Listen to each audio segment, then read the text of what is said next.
So last time I showed how I threw the berry bowls on the wheel step by step, and this time I am showing how I actually create the berry bowl with the holes and the handles. I started with the long strips of clay, so it was easy for me to just cut out the pieces and then form the handle. So I formed 2 handles and I make sure I smooth out the edges, and then on the parts that I want to attach it to the bowl, I use a needle tool to scratch the clay so it helps bond with the other piece that I'm attaching it to.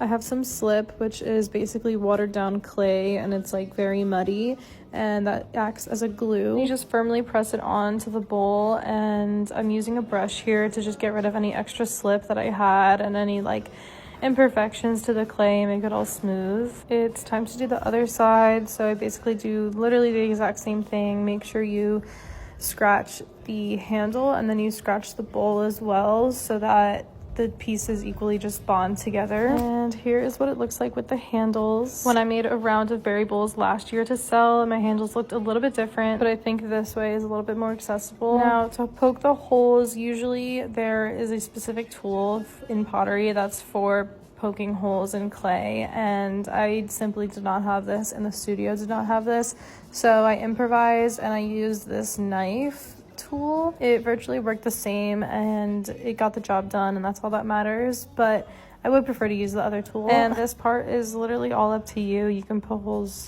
in whatever order you want. I did 5 in the bottom, and then in the spaces from the holes in the bottom, I did more holes in between them just so it makes it look a little bit more symmetrical and even. And I think this is 100% the most time-consuming part, because you can see when I poke the holes, there's a lot of like scraps and it's pretty messy, and there's a lot of cleaning up to do. So to clean up the bowl and the holes that I just made, I'm using a tool to just scrape the excess clay, and then I take a wet brush and I just poke through the holes and make sure that they're all smooth, because you don't want any rough patches or anything that could scratch someone. And once I do the inside, then I go and do the outside. Again, this is a very tedious and long process, especially when you're not just doing one, you're doing like 7, 8, or 9. But I'm excited to play around with colors and glazes on these.